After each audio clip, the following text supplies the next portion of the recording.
Hey everybody, my name is Nick Eubank and I'm a professor of data science here at Duke University, and next week I'm going to be your instructor for the Computational Methods for Social Science Bootcamp. So I just wanted to take a minute to welcome you both to Duke and to the Computational Methods Bootcamp, and to tell you a little bit about how things are going to work next week, as well as give you a sense of a couple of the things that I'm going to be asking you to do before our first class on Thursday. So in order to get the most value out of this boot camp, this is going to be organized in a flipped classroom design. So what that means is instead of having you come sit around and listen to me talk for a long time and then go home to try to do some exercises to practice the skills you've learned, I'm going to provide you with a set of instructional materials that I'm going to ask you to do at home before each class. Then in class, we're going to spend our time working through these exercises in pairs, sometimes as individuals, but in a setting where I'm available to come around and answer questions as we work through stuff, and where we can come together and reflect on some of the challenges that we've had as we've done things. This, in my experience, has been a really good way to learn programming skills for things like data science and for political science and sociology. And so that's what we're going to be doing next week. Now, this does require a little bit of a commitment from you. You do need to do the readings that are going to be asked of you before each class. And so I want to give you a little bit of information about what those are. But my promise to you is that if you do those, they're going to make your life a lot easier this first year. We created this Computational Methods for Social Science program as a way of ensuring that students, when they get to their methods programs, are already well equipped to deal with the R programming language, which is going to be the focus of this boot camp. And so that they can focus on learning the statistics and research methods that tend to be the focus of what your professors are going to be teaching you. And you don't spend all your time trying to figure out how to make R work.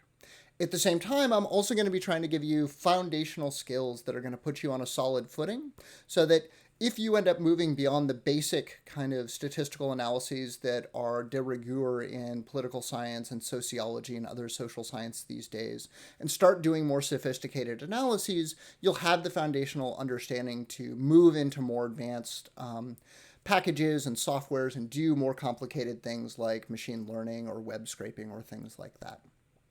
So the key thing for you to know about in our program is going to be the website for this class, which is going to be at cm4ss.com. I'll make sure to provide you a link with that in the email that I'm sending you. Now, the main page is a welcome page that's going to talk more about the program, and I will ask you to read that. But over here on the left is a link to the class schedule and curriculum. And here, first of all, this video will now hopefully appear here instead of the old out-of-date one.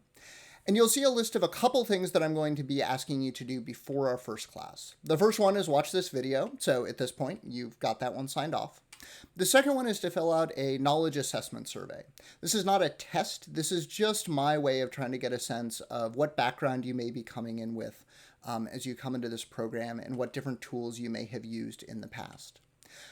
In the email that this video is going out with, there's also going to be an invitation to a Slack group. Please accept that. It's a nice way for troubleshooting with your peers and answering questions as we go through the week. And then I'm going to ask you to read the course summary. This is just a link back to the landing page to give you a sense of what we're about and what we're going to be trying to accomplish in this class. And then I'm going to ask you to read the Introduction to R, which will also include directions for installing R itself, as well as a program called RStudio. And then when we get to class on Monday, we will have the opportunity to talk a little bit about what you saw in the readings and then really dive into doing a number of different exercises. Now, one other quick note up front, if you are a person who has more experience with R, your initial response, particularly to the reading that I'm asking you to do for Monday, is going to be, oh, this feels really remedial. I know all of this.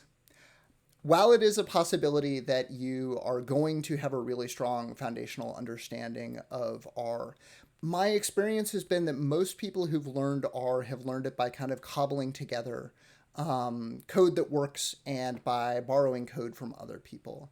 And the goal in this class is going to be to try to provide a little bit more of a foundational understanding and how to think a little bit more like a computer scientist doing this type of data scientist rather than just somebody putting together scripts. And so my experience has been that by the end of the course, even people who have a reasonable amount of experience in R have told me that they found a lot of value in what they learned in this program. So please bear with me. The other thing I will say is that this first reading in the first day is going to feel like you're in a computer science class, and you're probably going to say, where's the social science? I am a political scientist by training. I do a lot of work on social networks, on gerrymandering, on election administration. I promise within, I think by the second class, the third class at the latest, we'll be doing a lot of exercises with real social science examples. The first class is just trying to get the basics of how programming works, so I apologize if that feels a little bit dry, but I promise this is going to be a very application-forward class, so we'll make the most of that. Thank you so much, and I can't wait to see you Monday.